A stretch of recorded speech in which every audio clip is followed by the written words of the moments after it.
وَاعْبُدُوا اللَّهَ اور عبادت کرو اللہ کی. کیا معنی ہے عبادت کا؟ الخضوع والتذلل. خضوع کا کیا معنی ہوتا ہے؟ خشوع و خضوع جس کو آپ کہتے ہیں، عاجزی، تواضع. وَاعْبُدُوا اللَّهَ اور عبادت کرو اللہ کی، یعنی اللہ کے سامنے جھک جاؤ، عاجزی اختیار کرو، اس کے احکامات کو مانو، جن چیزوں کو اس نے کرنے کا حکم دیا ہے ان کو کر لو. وَلَا تُشْرِكُوا بِهِ شَيْئًا اور اس کے ساتھ کسی چیز کو شریک نہ ٹھہراؤ. شرک کیا ہے؟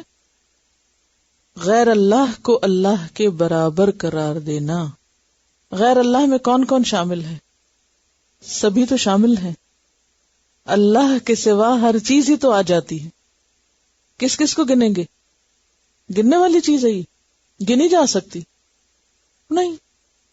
ہاں کچھ موٹی موٹی چیزیں آپ بتا سکتے ہیں کہ مثلاً آپ کہہ سکتے ہیں کہ جو مخلوق میں سب سے بڑا مقام ہے وہ انبیاء کا ہے، تو کسی نبی کو شریک کرنا اللہ کے مرتبے میں، اللہ کے حقوق میں، یا پھر کسی نبی کو، کسی ولی کو، کسی بزرگ کو، کسی جن کو یا فرشتے کو،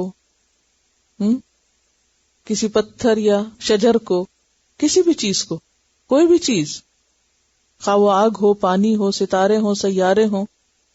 وَلَا تُشْرِكُوا بِهِ شَيْئًا. شَيْئًا کیا ہے؟ شَيْئًا اسم نکرہ ہے نا. نکرہ کی کیا پہچان ہوتی ہے؟ تنوین، 2 زبر 2 زیر 2 پیش. جس لفظ پر 2 زبر 2 زیر 2 پیش ہوں وہ کیا کہلاتا ہے؟ نکرہ کہلاتا ہے. اور نکرہ میں کیا معنی؟ یعنی کوئی بھی چیز، کچھ بھی، چھوٹی ہو یا بڑی، سامنے ہو یا چھپی ہوئی، ہر قسم کی چیز شامل. وَلَا تُشْرِكُوا بِهِ شَيْئًا وَبِالْوَالِدَيْنِ إِحْسَانًا اور والدین کے ساتھ احسان کرو. والدین میں کون کون شامل ہیں؟ ماں اور باپ پہلے درجے پر، اور اس کے بعد پھر ماں باپ کے ماں باپ اور اوپر، خواہ دادا دادی، نانا نانی، یہ سب بھی کس کے درجے میں آتے ہیں؟ والدین کے درجے میں آتے ہیں. لیکن لازمی طور پر ابتدا میں اپنے والدین جنہوں نے جنم دیا ہو. احسان کرو. احسان کا کیا معنی ہے؟ اچھا سلوک. اور احسان کس کا اپوزٹ ہے؟ اساءہ کا، یعنی سیئ، سوء، یعنی برائی نہ کرنا. اور صرف برائی نہ کرنا نہیں بلکہ اچھا کرنا، اور اچھے میں بھی صرف حق ادا نہیں کرنا بلکہ احسان کہتے ہیں حق سے بھی زیادہ دینا. تو والدین کے ساتھ احسان کرو، یہ کیا ہے؟ امر ہے نا، حکم دیا جا رہا ہے کہ یہ تمہیں کرنا ہوگا. اب آپ دیکھیے 3 چیزیں ہوتی ہیں. نمبر 1 کسی کے ساتھ اچھا کرنا. نمبر 2 کسی کے ساتھ اچھا تو نہ کرنا لیکن برا بھی نہ کرنا. اور نمبر 3 اچھا بھی کرنا اور برا بھی کرنا، کبھی اچھا کرنا کبھی برا کرنا. 3 سچویشن سمجھ آئی؟ پہلی، کسی کے ساتھ احسان کرنا، اچھا کرنا. دوسری، کسی کے ساتھ نہ اچھا کرنا نہ برا کرنا. اور تیسرا، کبھی اچھا کبھی برا. تو یہاں کیا حکم دیا جا رہا ہے؟ احسان کرنا. تو اس سے کیا پتہ چلتا ہے کہ لیے دیے رہنا، نہ اچھا کرنا نہ برا کرنا، یہ بھی مطلوب نہیں ہے. یہ مطلوب نہیں ہے کہ آپ اچھا بھی نہیں کر رہے اور آپ برا بھی نہیں کر رہے. اگر کوئی آپ سے کہے کہ والدین کے ساتھ احسان کرو، اچھا کرو، تو کہے تو میں کون سی برائی کر رہا ہوں؟ یہ اس کا جواب نہیں ہوگا. یہ کہنا کہ میں کون سی برائی کر رہا ہوں. یہ نہیں کہا جا رہا کہ برا نہ کرو، یہ نہیں ہے حکم. کیا حکم ہے؟ اچھا کرو، کرنا ہوگا. یہاں کچھ کرنے کا حکم دیا جا رہا ہے کہ آپ کو کچھ کرنا ہے. چوائس نہیں ہے آپ کے پاس. اور یہ بھی مطلوب نہیں کہ جب جی چاہے اچھا کر لو اور جب جی چاہے برا کر لو. یہ 3 طرح کے لوگ ہیں نا. کچھ اچھا کرنے والے، کچھ اچھا برا دونوں کرنے والے، اور کچھ بھی نہ کرنے والے. تو کچھ نہ کر کے گزارا نہیں، کچھ کرنے کا حکم ہے. اور وہ کیا ہے؟ احسان. احسان کرو والدین کے ساتھ. اور اس میں بھی صرف ماں کے ساتھ نہیں، باپ کے ساتھ بھی. وَبِذِي الْقُرْبَى، اور ساتھ قرابت والوں کے، قرابت داروں کے ساتھ بھی کیا کرو؟ اچھا کرو، حسن سلوک کرو. قرابت دار میں کون کون آتے ہیں؟ رشتہ دار. میں نے آپ کو بتایا تھا کہ آدم اور حوا کی اولاد ہونے کے ناطے سب لوگ ایک دوسرے کے رشتہ دار ہیں کہیں نہ کہیں سے. الاقرب فالاقرب کے اصول پر، یعنی رشتہ داروں سے اچھا کرو تو اس میں جو سب سے قریب ہیں، اور پھر اس سے کم اور اس سے کم. تو سب سے قریب کون ہوتے ہیں؟ ماں باپ قریب ہوتے ہیں یا اولاد قریب ہوتی ہے؟ احسان کرنے میں والدین مقدم ہیں اولاد سے، کیونکہ یہ نہیں کہا اولاد کے ساتھ احسان کرو، وہ تو کرتا ہی انسان. والدین کے ساتھ احسان کرنے کو کہا جا رہا ہے. تو جتنے بھی خون کے رشتے ہیں، جتنے بھی انسانی رشتے ہیں، ان سارے رشتوں میں نمبر 1 جس کو اقرب کہیں گے وہ والدین ہوتے ہیں. اس کے بعد پھر اولاد ہے، پھر اولاد کی اولاد ہے، پھر بہن بھائی ہیں، پھر اسی طرح بہن بھائیوں کے بچے ہیں، پھر خالہ ماموں چچا، پھر ان کے آگے بچے، پھر وہ ایکسٹینڈڈ فیملی بڑھتی چلی جاتی. تو والدین کے ساتھ احسان کرو اور رشتہ داروں کے ساتھ احسان کرو. اور اس لیے بھی والدین زیادہ قریب ہیں کہ والدین کے بغیر باقی رشتے کہاں سے آئیں گے آپ کے؟ یعنی والدین باقی رشتہ داریوں کا سبب ہیں، ان کی وجہ سے باقی لوگ آپ کے رشتہ دار بنے. والیتامی، اور یتیموں کے ساتھ اچھا سلوک کرو. یتیم کون ہوتا ہے؟ بلوغت سے پہلے جس کا باپ فوت ہو جائے. اور یتیم کی جمع کیا ہے؟ یتامہ. یتامہ کے ساتھ اچھا سلوک کرو. والمساکین، اور مساکین کے ساتھ. مساکین یہاں فقیر کے معنوں میں، فقراء کے ساتھ، محتاجوں کے ساتھ. اور کس کے ساتھ؟ والجاری، پڑوسی کے ساتھ جو گھر کے قریب ہو. اور اس میں بھی ذی القربیٰ، جو رشتہ دار ہو. رشتہ دار پڑوسی کے ساتھ اچھا کرو.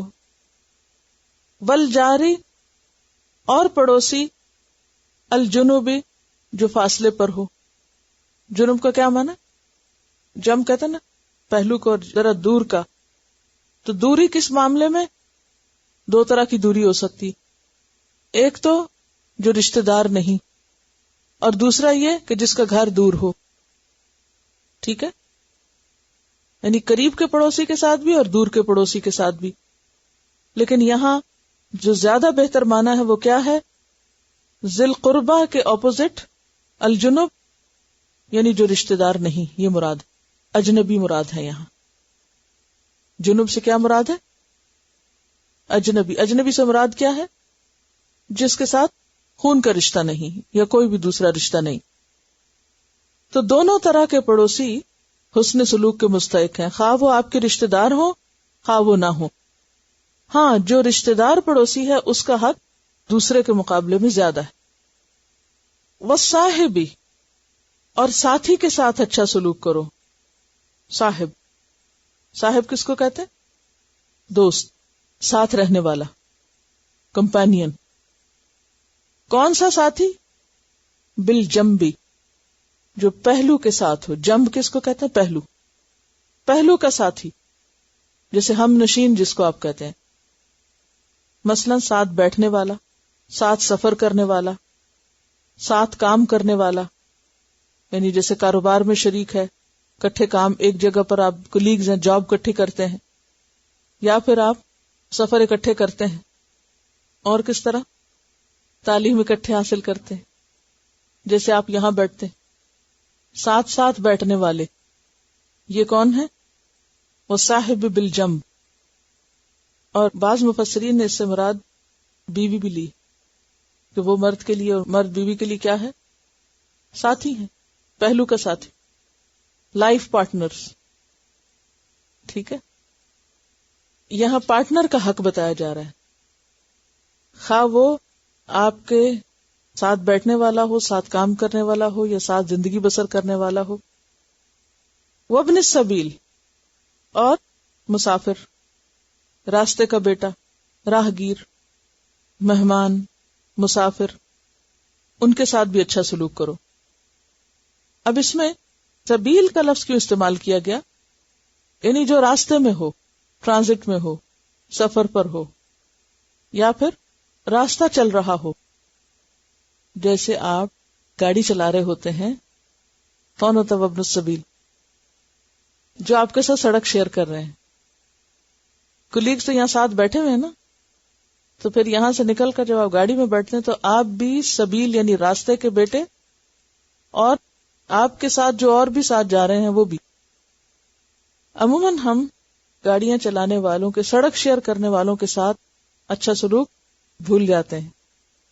ساتھی بھی ہو سکتے ہیں مسافر، اور مہمان بھی ہو سکتے ہیں. سب کے ساتھ احسان کرو. یہ نہیں کہا جا رہا کہ کوئی اچھا کرے تو کر دو. کیا کہا جا رہا ہے؟ احسان کرو. 3 حالتیں میں نے بتائی نا. ایک حالت یہ ہے کہ برا نہ کرو، ایک یہ ہے نہ اچھا کرو نہ برا کرو، اور ایک کیا ہے کبھی اچھا کرو کبھی برا کرو. تو یہاں صرف ایک چوائس ہے آپ کے پاس، اور وہ کیا ہے؟ اچھا کرو. یعنی اچھائی میں پہل کرو، اپنی طرف سے جو اچھا کر سکتے ہو کرو. عموماً ہم احسان کرو کا مطلب کیا لیتے ہیں؟ دوسروں سے اچھائی ایکسپیکٹ کرنا اور ہمارے ساتھ اچھا کریں، جبکہ ہمارے اوپر بھی کچھ ذمہ بنتا ہے کہ ہم دوسروں کے ساتھ اچھا کریں، احسان کرو. اور کون ہے؟ وما ملکت ایمانکم، اور ما یہاں بمانا الذی ہے، اور وہ جو ملکت مالک ہیں، ایمانکم تمہارے دائیں ہاتھ، یعنی تمہارے دائیں ہاتھ جن کے مالک ہیں، اور وہ جو تمہاری ملکیت میں ہیں. جاندار چیزوں میں سے 2 چیزوں کا انسان مالک ہو سکتا ہے. پرانے زمانے میں انسانوں کے مالک ہوتے تھے، لونڈی غلام، اور اس کے علاوہ جانور، گائے، بھینس، بکری، بھیڑ وغیرہ. یا کوئی پیٹس آپ نے رکھے ہوئے ہیں تو ان کے ساتھ بھی کیا کرو؟ احسان کرو. تبھی تو پھر اور بھی کچھ نہ بچا. غلام، ملازم، جو بھی. اصل ما ملکت ایمانکم میں نوکر وغیرہ اس طرح ڈائریکٹ نہیں آتے کیونکہ ہم ان کے مالک نہیں ہوتے، لیکن کیونکہ آج کے دور میں غلامی نہیں ہے تو جو بھی کوئی خادم وغیرہ ہوں گے وہ سب اس میں شامل. ان اللہ، بے شک اللہ تعالی، لا یحب، نہیں پسند کرتا، نہیں محبت رکھتا، من کانا، جو کوئی ہو، مختالن، خود پسند، فخورا، فخر کرنے والا. اللہ کسی خود پسند، فخر کرنے والے، تکبر کرنے والے شخص کو پسند نہیں کرتا. سوال یہ پیدا ہوتا ہے کہ آیت کا اختتام اس بات پر کیوں ہوا؟ 2 وجوہات ہیں. نمبر 1، عموماً انسان کو اللہ اور بندوں کا حق دینے میں جو چیز رکاوٹ بنتی ہے وہ کیا ہے؟ تکبر، فخر اور غرور. یا پھر جب انسان عبادت کر چکتا ہے، اچھا کر لیتا ہے، تو اینڈ میں کیا ہوتا ہے؟ فخر اور غرور. پھر شیخیاں بگاڑنا شروع کر دیتا ہے، میں نے فلاں کے ساتھ ایسا کیا اور فلاں کام اتنا اچھا کیا. تو اللہ کسی خود پسند متکبر کو پسند نہیں کرتا.